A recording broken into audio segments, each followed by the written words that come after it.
जय श्री राम जी का आशीर्वाद हम सब पर बना रहे। आज हम श्री रामचरितमानस में 29वें मास पारायण का भाग 6 पढ़ेंगे। पढ़ने से पहले अपने गुरुदेव के चरणों में नमन करते हैं। भगवान शिव, माता पार्वती, श्री राम जी और सीता माता के चरणों में नमन करते हैं और हनुमान जी से प्रार्थना करते हैं कि वो पढ़ने में हमें शक्ति प्रदान करे और पढ़ने में कोई गलती हो तो हमें क्षमा करे। ओम श्री गणेशाय नमः।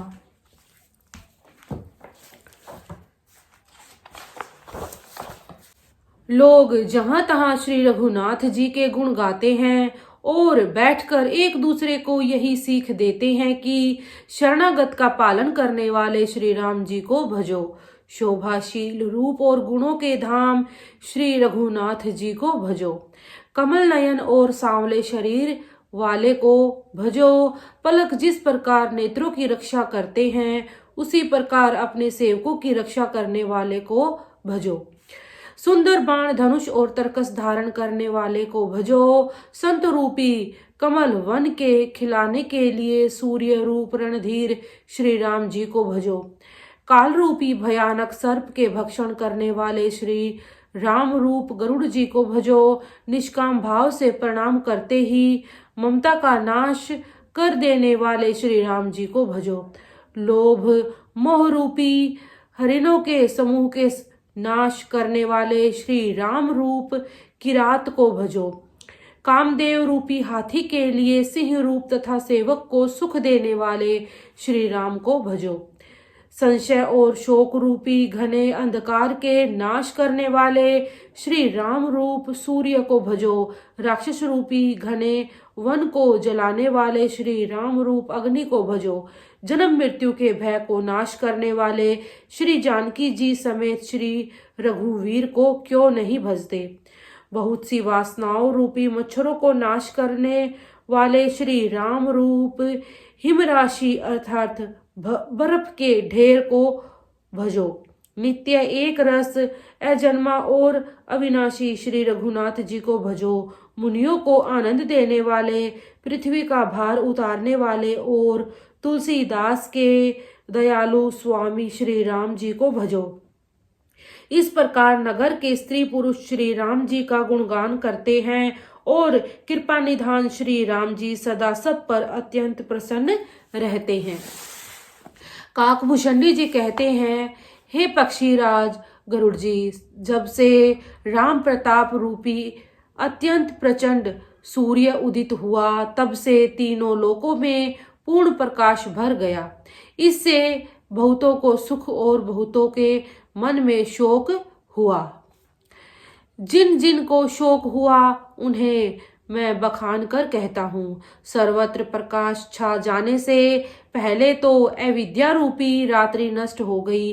पाप रूपी उल्लू जहां तहां छिप गए और काम क्रोध रूपी कुमुद मुद गए। भांति भांति के बंधन कारक कर्म, गुण, काल और स्वभाव ये चकोर हैं जो राम प्रताप रूपी सूर्य के प्रकाश में कभी सुख नहीं पाते।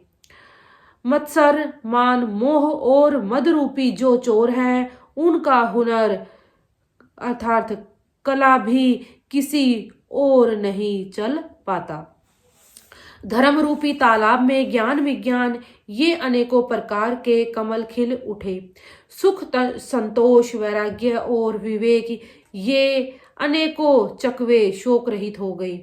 यह श्री राम प्रताप रूपी सूर्य जिसके हृदय में जब प्रकाश करता है तब जिनका वर्णन पीछे से किया गया है वे अर्थात धर्म, ज्ञान, विज्ञान, सुख, संतोष, वैराग्य और विवेक बढ़ जाते हैं और जिनका वर्णन पहले किया गया है वे अर्थात अविद्या, पाप, काम, क्रोध, कर्म, काल, गुण, स्वभाव आदि नाश को प्राप्त होते हैं अर्थात नष्ट हो जाते हैं।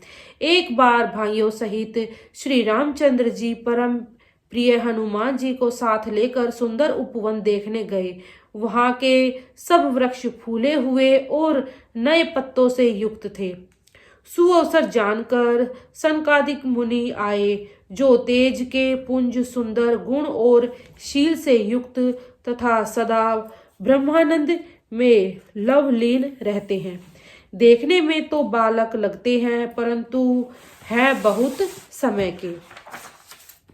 मानो चारों वेद ही बालक रूप धारण किए हो। वे मुनि समदर्शी और भेद रहित हैं। दिशाएं ही उनके वस्त्र हैं। उनके एक ही व्यसन है कि जहाँ श्री रघुनाथ जी का चरित्र कथा होती है वहां जाकर वे उसे अवश्य सुनते हैं। शिवजी कहते हैं, हे भवानी, सनकादिक मुनि वहां गए थे, अर्थात वहीं से चले आ रहे थे जहां ज्ञानी मुनि श्रेष्ठ श्री अगस्त्य जी रहते थे। श्रेष्ठ मुनि ने श्री राम जी की बहुत सी कथाएं वर्णन की थी जो ज्ञान उत्पन्न करने में उसी प्रकार समर्थ है जैसे अरणी लकड़ी से अग्नि उत्पन्न होती है।